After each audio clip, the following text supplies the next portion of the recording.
I suppose everybody knows at this point that I am aggressively pushing for intactivist protests at schools. And I've been advocating sort of a retrenchment away from hospitals. For various reasons, I think hospitals offer very, very low bang per buck in terms of changing people's minds. I think it's maybe a little bit, I know it's a little bit self-gratifying to be able to go to a hospital and point the finger at perpetrators, the perpetrators of this genital mutilation. But I don't know if it does as much to further the cause. I've recently realized, or rather I knew this for a while, but I just sort of, it came back to me. A lot of what bloodstained men do on the road, a good amount of it is just protesting street corners, public street corners, busy areas of town, not necessarily hospitals.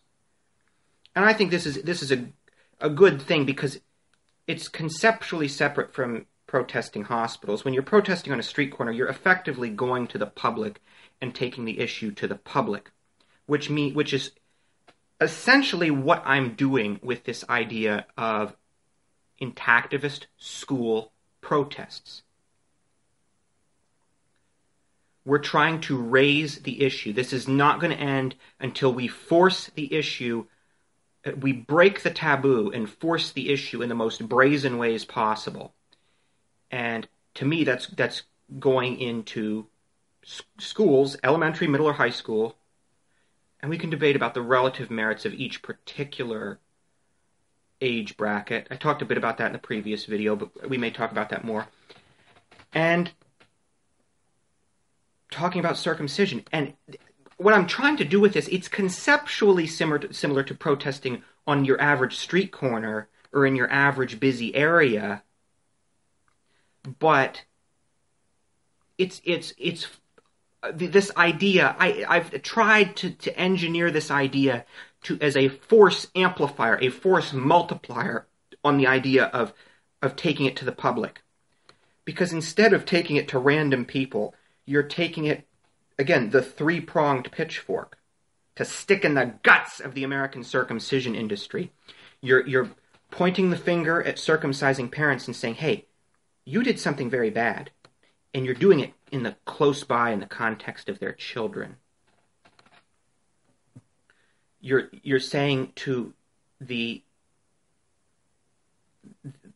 people out there that could be near future parents, and you're saying, you don't even have to think about the morality of circumcision. If you have a kid, we're going to be protesting the schools, and if you want this to be easy, you won't circumcise him, and the conversation about it will be very easy. If you circumcise him, you're going to have probably the most difficult conversation of your life, and your relationship with your child is never going to be the same again.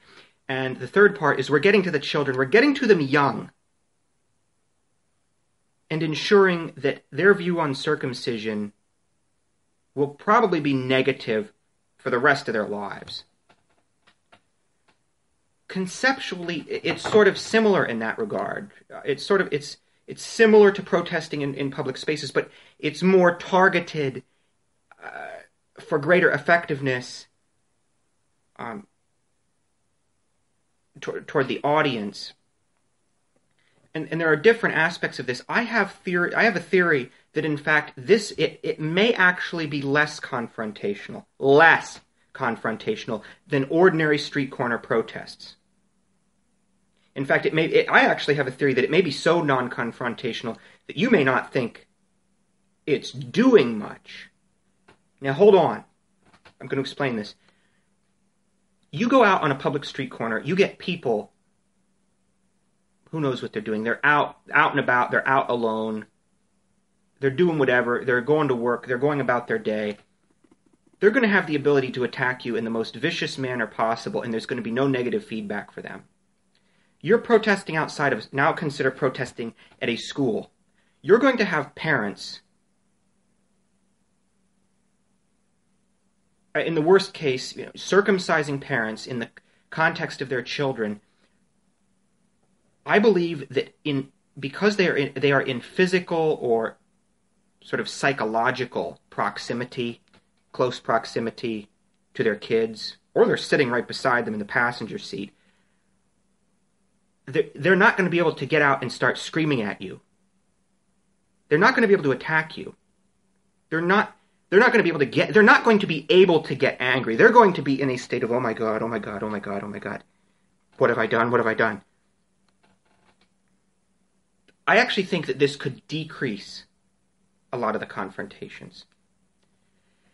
Let's talk about the second part, the future parents. Well, a lot of these people, these are just people out there in the ether.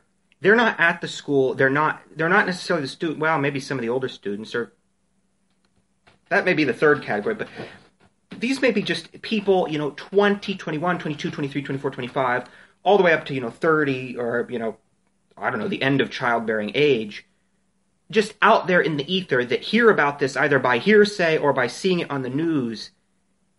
And they're sort of just out there. And they don't, maybe if they're circumcised or they have a circumcised boyfriend or something, or husband, but they don't have kids yet, they sort of have a stake in it, but they don't really have a stake in it. And they're not physically there, so they can't get out and scream at you. Now the kids, I don't think that, most of the conversations going on with the kids are going to be going on in the lunchroom at school, or even within the confines of their own minds. Particularly with this last category with the kids, this is sort of a very good future investment. Planting seeds that we will be able to reap within, who knows, that they may become intactivist minded. They may not circumcise their children as a result of this. So in many ways, I believe this may actually be less confrontational. It may be so much less confrontational that you think it's not working. But oh my goodness, I believe this will be working. Behind the scenes, the gears will be turning in people's minds in a way that they have not been forced to turn any time previous. There may be a few crazies. You don't know.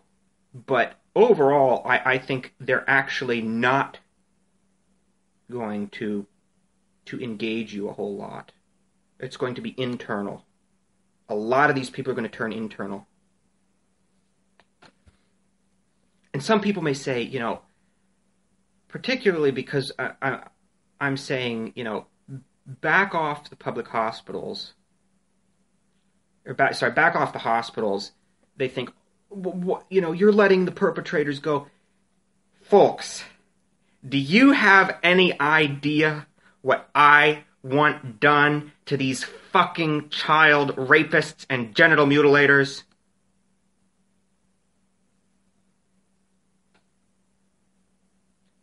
No, I'm not letting them go. Their victims will be back. Think of it like the tide going out into the ocean before the tsunami comes smashing into the shore.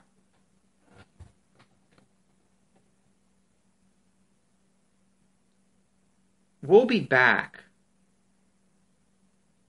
but it won't be as protesters pleading with perpetrators. It will be with an entire society and armed federal agents coming to round you up. So that's another take. I'm going to keep talking about this. I can't get it off my mind. This could radically alter the timeline of the final goals of intactivism, of banning infant circumcision, banning all unnecessary genital modifications of children, of getting justice for the victims in the form of public funding for 4Gen and free foreskin regeneration available to all circumcised men, and punishment for the perpetrators. This could radically accelerate the awakening. A national revolution. An intactivist national revolution. I believe it could radically alter the timeline. And like I said, Bloodstained Men is already in a very good position to try this out, even as a pilot program. And again, I don't think a lack of people attacking you if you try this, or a bunch of people attacking you, would alter the fundamental underpinnings, psychological and social underpinnings, that make this school protest idea powerful. I mean, I don't think there's anything that could change my mind at this point. This has so much potential. So tell me what you guys think. Let's see if we can start to put this in motion. Bloodstained Men apparently, just in these past few days, have been protesting at Disneyland or Disney World or whatever the California one is. I'm interested to hear what came back from that, because that's sort of a kind of... They're doing it with children in the context, parents in the context with their children, and that's very interesting. Tell me what you think. Take care. Bye-bye.